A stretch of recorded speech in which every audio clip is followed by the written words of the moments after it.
Chinese लालटेन festival Chinese lunar new year का ही एक उत्सव है। चाइना में लालटेन फेस्टिवल को बहुत ही धूमधाम से मनाया जाता है। वो इसलिए क्योंकि ये लूनर न्यू ईयर का आखिरी दिन और वसंत की शुरुआत का प्रतीक है।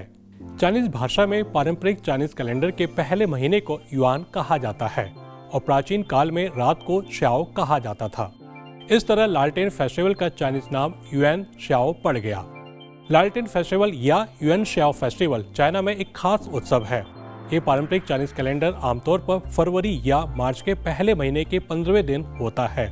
इस साल ये त्योहार 12 फरवरी को था क्योंकि चाइनीज नया साल 29 जनवरी को शुरू हुआ था। ये त्योहार चाइनीज न्यू ईयर समारोह के अंत का प्रतीक है जो पहले लूनर महीने के पहले दिन शुरू हुआ था। लालटेन फेस्टिवल के दौरान लोग कागज के लालटेन जलाने, पारंपरिक भोजन खाने, लॉयन डांस और ड्रैगन डांस आदि करने वाले ऐसे कई सामुदायिक उत्सव आयोजित करते हैं। लालटेन फेस्टिवल को मुख्य रूप से एक नाइट फेस्टिवल यानी एक रात्रि महोत्सव माना जाता है। दिन के समय लॉयन और ड्रैगन डांस और कलाबाजी जैसी रोमांचक गतिविधियां आयोजित की जाती हैं। हालांकि जैसे ही सूरज डूबता है और अंधेरा छा जाता है, लालटेन फेस्टिवल जीवंत हो जाता है। जीवंत रंगीन लालटेन रात के आकाश को रोशन करते हैं, जिससे एक जादुई और मनमोहक वातावरण बनता है। अलग अलग आकृतियों और आकारों में लालटेन सड़कों को रोशन करते हैं, जिससे वहां मौजूद लोगों के बीच हैरानी और खुशी का भाव पैदा होता है। चाइना में लालटेन को सौभाग्य, स्वास्थ्य और समृद्धि का प्रतीक माना जाता है। साथ ही फ्लोटिंग लालटेन को शोक का प्रतीक माना जाता है और ये किसी के पूर्वजों और पैतृक आत्माओं के लिए मार्गदर्शक के रूप में काम करता है। दरअसल लालटेन चाइनीज परंपराओं और त्योहारों में महत्वपूर्ण भूमिका निभाते हैं, जो सौभाग्य, स्वास्थ्य और समृद्धि का प्रतीक है।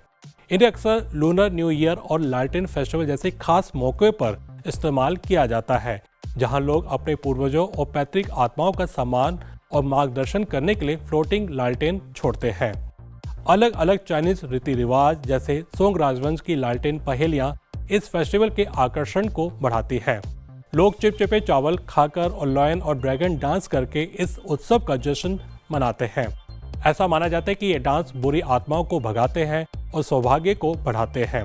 पहले बच्चे रात में कागज की लालटेन लेकर मंदिरों में जाते थे, पहेलियां सुलझाते थे। यदि वे पहेली सुलझा लेते थे तब वे उस पहेलियों के मालिक को ढूंढकर इनाम पाते थे। ये परंपरा सोंग राजवंश के दौरान हांगचो में शुरू हुई। आजकल लोग लालटेन फेस्टिवल के दौरान रात में लालटेन की रोशनी से जगमगाते विशाल लालटेन के साथ पार्क में जाते हैं। आधुनिक लालटेन ड्रैगन, जानवरों, पौराणिक पात्रों या कार्टून के आकार में बनाए जाते हैं। आतिशबाजी भी इस उत्सव का एक हिस्सा है। इस त्योहार के दौरान लोग साल की पहली पूर्णिमा को निहारने और तस्वीरें खींचने का आनंद लेते हैं। लालटेन और आतिशबाजी की सराहना करने के अलावा लालटेन महोत्सव में लॉयन और ड्रैगन डांस, पारंपरिक संगीत और कलाबाजी शो जैसे सांस्कृतिक प्रदर्शन भी शामिल है। लोग स्वादिष्ट भोजन का आनंद लेने, पारंपरिक खेल खेलने और लालटेन पहेली सुलझाने की प्रतियोगिताओं में भाग लेने के लिए इकट्ठा होते हैं। यह एक जीवंत और मजेदार उत्सव है जो लोगों को एक साथ करीब लाता है।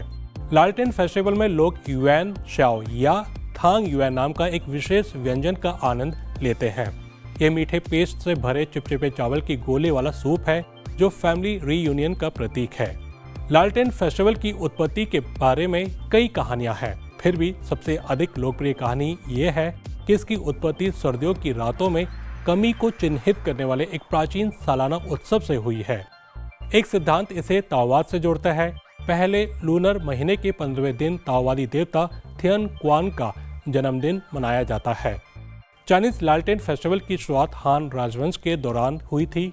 कई लोक कथाएं इस फेस्टिवल की उत्पत्ति का वर्णन करती है। एक लोक कथा के अनुसार जेट सम्राट को यह सोचने के लिए प्रज्वलित लालटेन और आतिशबाजी का उपयोग किया गया था कि वह जिस शहर को नष्ट करना चाहते थे उसमें आग लगी हुई थी। एक अन्य किंवदंती के अनुसार लालटेन ने देवता थाई को प्रसन्न किया ताकि लोगों को सौभाग्य प्राप्त हो।